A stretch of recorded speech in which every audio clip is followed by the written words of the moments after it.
जब वो बाद में रसोई घर में रोटी बनाती है तब भी यह भावना करती है कि मेरे पति, मेरे बेटे, घर के सभी सदस्य ये जो भोजन करें, इस भोजन के माध्यम से वो हमेशा स्वस्थ रहें, उनका दीर्घ आयु बनी रहे। और इस भावना के साथ वह रोटी को अच्छे ढंग से पकाती थी। किस पर? अंगीठी पर। समझ आ रहा है? गैस की अंगीठी पर नहीं, कोयले की अंगीठी पर।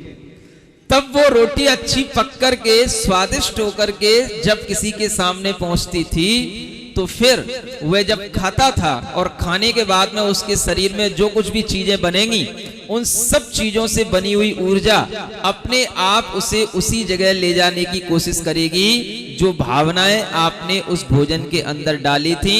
फिर वह मंदिर तो अपने आप आएगा, कहने की जरूरत नहीं पड़ेगी। बस आप धर्म भावना से वासित करके भोजन बनाना शुरू कर दो। क्या समझ आ रहा है?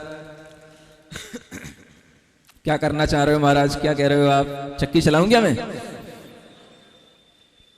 नुकसान क्या है ये बताओ। देखो, बहुत बढ़िया आटा पिसता है, पेट की इतनी अच्छी एक्सरसाइज होती है कि जो दूसरे कामों से होती नहीं। आज भी अगर आप चेत जाओ, हाँ, तो बता रहा हूं, लंबे समय तक आप स्वस्थ रहोगे, आपके घर की बेटियां स्वस्थ रहेंगी, बहुएं स्वस्थ रहेंगी लंबे समय तक। क्या समझ आ रहा है? नियम दिला दो। नियम किसका दिला दो? चक्की खरीदने का? देखो, उनको प्रेशराइज मत करो, सब समझदार हो गई आज की महिलाएं। लेकिन उन्हें समझदारी और बढ़ाने की बात बता रहा हूं कि आप ये मत समझो कि ये कोई पुराने जमाने की चीज है। आज भी हम अपने आप को इस नए जमाने में अगर इस ढंग से मैनेज करेंगे तो ना आपका मोटापा इतना बढ़ेगा, ना आपके घुटनों में दर्द होंगे, ना आपके जो है पेट में कभी इस तरीके की गांठें पड़ेंगी जिनके लिए बड़े बड़े ऑपरेशन कराने पड़ते हैं। ये सब चीजें अपने आप छूट जाती हैं जो महिलाएं चक्की और खल बत्तल, क्या बोलते हो, खल कूटना है, हाँ, जो कुछ भी खल बत्तल ऐसी कुछ बोलते हैं हम, हाँ, तो वही समझ लो। मेरी भाषा समझ रहे हो ना? मेरे भाव तो समझ रहे हो? हाँ, बस ठीक है, भाव समझ लो। तो भावनाओं से भावित करके जब कोई चीज बनती है तो उसका प्रभाव देखो अपने लिए भी अच्छा है और दूसरे के लिए भी अच्छा है। आज के समय में भी ये बहुत उपयोगी है। और नहीं करोगे तो फिर आपको अलग से टाइम निकालना पड़ता है एक्सरसाइज करने के लिए। समझ आ रहा है? अब देख लो, लोग अलग से एक्सरसाइज करने के लिए पार्कों में बैठे होते हैं, वहां पर एक एक डेढ़ घंटा खराब करेंगे। खराब करने से मतलब ठीक है, अब वो अपने शरीर को सही चलाने के लिए करेंगे। लेकिन अगर हम ये काम शुरू से करें तो हमें ये करने की जरूरत ही नहीं है कभी। आपने कभी देखा पुराने जमाने की महिलाएं कभी एक्सरसाइज करती थी? अब नए जमाने की महिलाएं देख लो। क्या समझ आ रहा है? एक्सरसाइज भी करेंगी और वहीं के वहीं रहेंगी। अगर मोटी हो रही तो मोटी होती जाएंगी, कोई उनकी फिटनेस अच्छी नहीं होने वाली है। लेकिन रोगी हो रही तो रोगी होती जाएंगी, कोई कुछ नहीं होने वाला। अगर ये किया जाए तो हम सुबह जो एक डेढ़ घंटा एक्स्ट्रा दे रहे हैं अलग चीजों के लिए, उसकी हमें जरूरत ही क्या पड़े। और इसी में सब कुछ शामिल हो जाता है। घर का भी काम हो गया, अपने शरीर का काम हो गया, और उसमें पूरे परिवार को संचालित करने की जो एक भावना आ जाती है, वह भावना ही हमारे पूरे परिवार को एक बड़े आनंद भाव और प्रेमपूर्ण भावना के साथ में संचालित करने लग जाती है। और यही महिला का, गृहिणी का सबसे पहला कर्तव्य या कार्य सुबह सुबह उठ करके रहा करता था। क्या समझ आ रहा है? चाय वाय तो ये सब विदेशी महिलाओं की बातें हैं। सबसे पहला काम यही हुआ करता था। आज भी आप लोग थोड़ा सा अपने अंदर एक जागृति पैदा करो, और ये काम अगर आप पुनः शुरू करोगे तो आपके लिए कभी भी ऐसे जो रोग हो रहे हैं ये रोग नहीं होंगे, और घर बहुत अच्छे प्रेम भाव से सिंचित होगा। भावनाओं के कारण से ही घर का संचालन होता था। समझ आ रहा है? कोई भी दवाई होती है उस दवाई को भी पहले के वैद्य लोग अच्छी भावनाओं का पुट देकर के उस दवाई को बनाते थे। आज भी कुछ ऐसी जगह हैं जहां पर वह दवाई ऐसी भावनाओं का पुट देकर के बनाई जाती है। आज भी कुछ कुछ जगहों पर, जयपुर में एक सुशील जी वैद्य हैं, जैन हैं, उनके यहाँ आज भी दवाई इसी तरीके से बनती है। समझ आ रहा है? जयपुर के लोग बैठे हैं, इनसे पूछ लेना। हाँ, तो ये अपने आप में इतनी महत्वपूर्ण चीजें हैं कि भावनाओं का महत्व तो आज हमने कम कर दिया। और आचार्य कहते हैं कोई भी काम अगर आपको मजबूती से करना है, स्थिरता के साथ में करना है, तो आप भावना करो इस चीज की। घर के लोग धर्म में स्थिर रहें, आप भावना करो, हर चीज में भावना का पुट दो और भावना के साथ ही उनको हर चीज का सेवन कराओ। तो ये भावनाओं का महत्व हमारे दिमाग में जब आ जाएगा तो उसी प्रकार की भावनाओं का उपयोग हम अपनी व्रत की स्थिरता के लिए भी करेंगे। ये भूमिका इसलिए बना रहा था कि आपको ये ध्यान रखना, ये भावनाएं छोटी मोटी चीज नहीं होती हैं, ये भाने के लिए होती हैं। आंख बंद करके उसी भाव में क्या है, बार बार वही भावना करो। जैसे अभी आपसे कह रहा था, ओम रीम अरहम आचार्य भावना ममास्तु। ममास्तु का मतलब कुछ लोग पूछते रहते हैं, मम माने मेरे लिए, अस्तु माने होवे, मेरे लिए हो। क्या हो? आचार्य भावना माने मेरे अंदर अगर आचार्य की भक्ति करने की भावना नहीं है तो वह भावना मेरे अंदर उत्पन्न हो, ये भावना करो।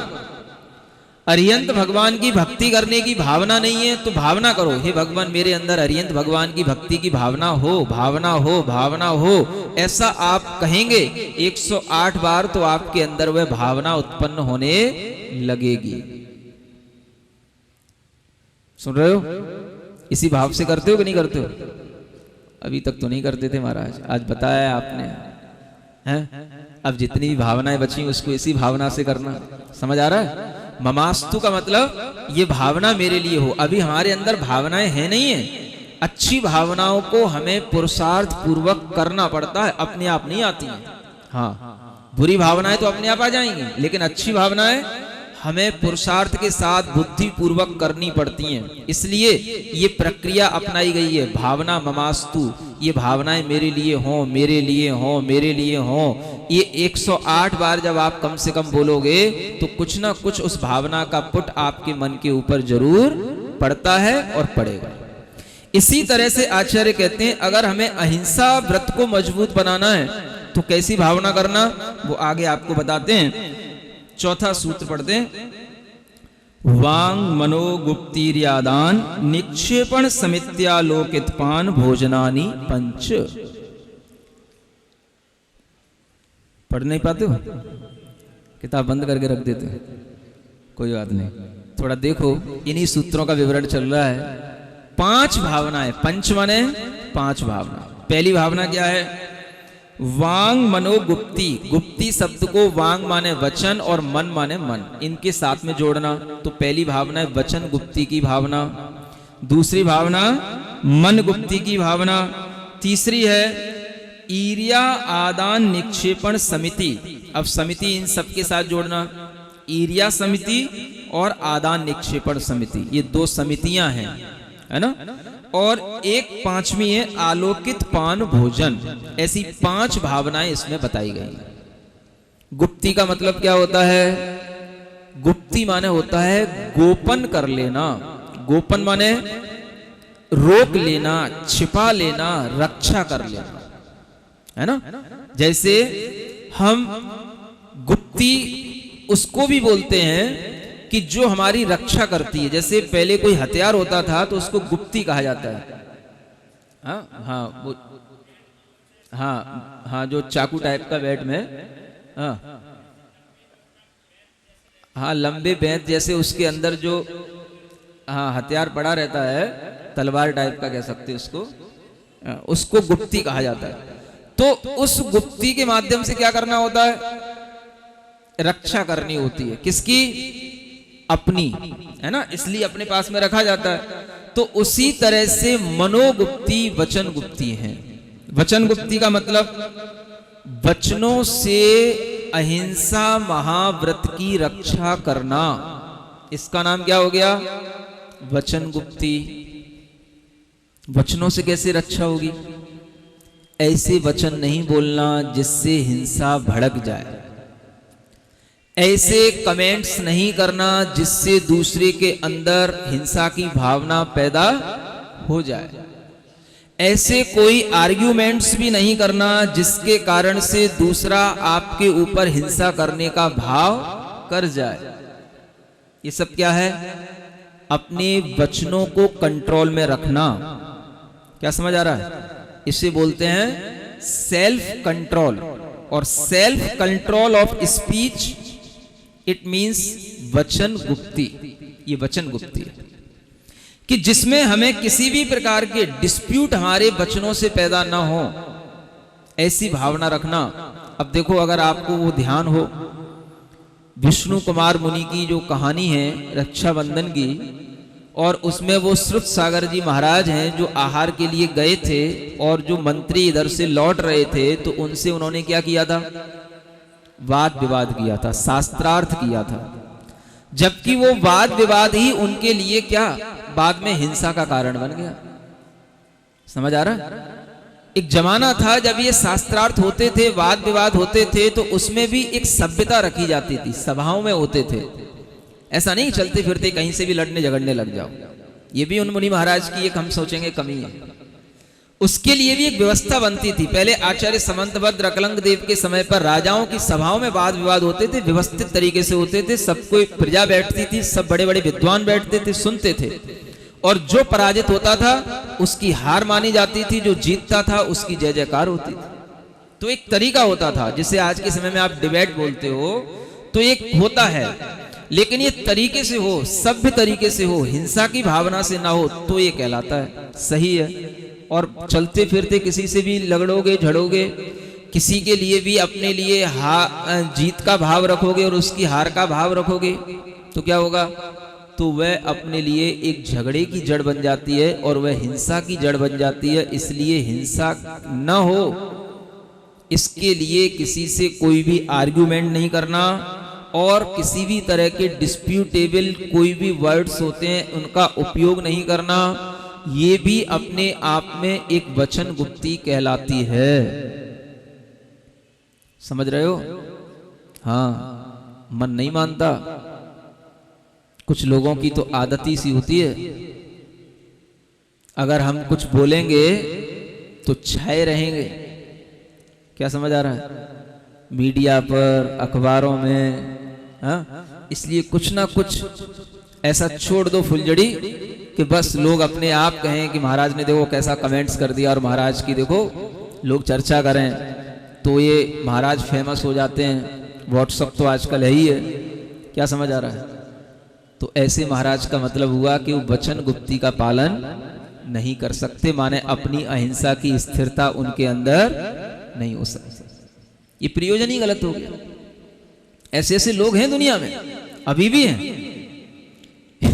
ऐसे ऐसे लोग हैं, खुद अपनी वीडियो बनाते हैं और खुद अपनी वीडियो बना करके जो है ना ग्रुपों में डाल देते हैं, रिलीज कर देते हैं, और फिर जो है ग्रुपों में चलती रहती है। ना उनके वचनों का कोई ठिकाना, ना कोई मोटिव है, ना कोई सामने लोग हैं, कुछ नहीं है। बस अपनी वीडियो बना दी, भड़काऊ, बस अरे वो ऐसा बोल रहे हैं, वो ऐसा बोल रहे हैं। लोग जो कुछ भी नहीं इनको काम होते हैं, तो बस वो यही देखते रहते हैं और इसी को फॉरवर्ड करते रहते हैं और इसी में लगे पड़े रहते हैं। समझ आ रहा है?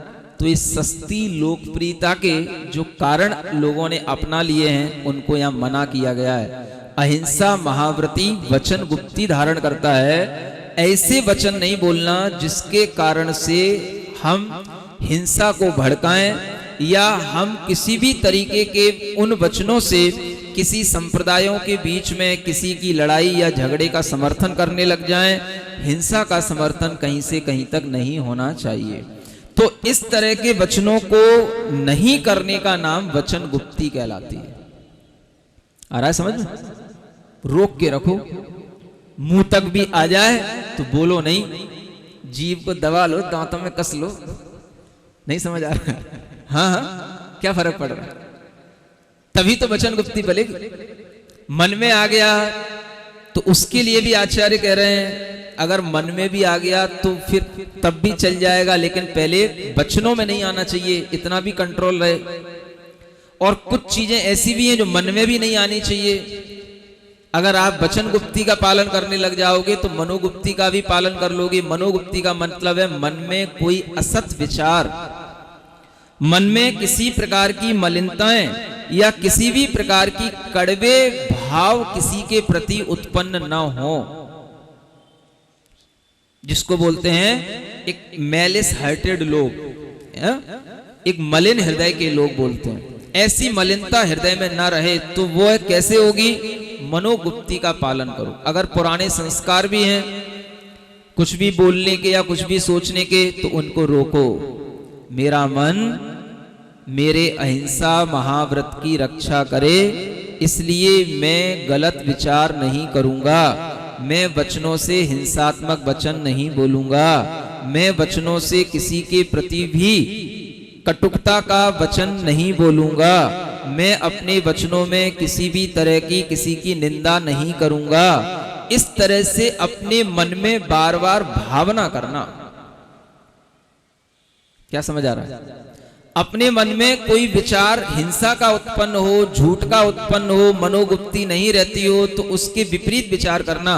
हे भगवान, मैं अहिंसा महाव्रत का पालन करूं, मैं ब्रह्मचर्य महाव्रत का पालन करूं, मैं अपरिग्रह महाव्रत का पालन करूं, मेरा मन इतना समर्थ हो। इस तरह की बार बार जो भावना की जाती है उससे मन समर्थ हो जाता है। इसी का नाम है मनोगुप्ती की भावना। समझ आया?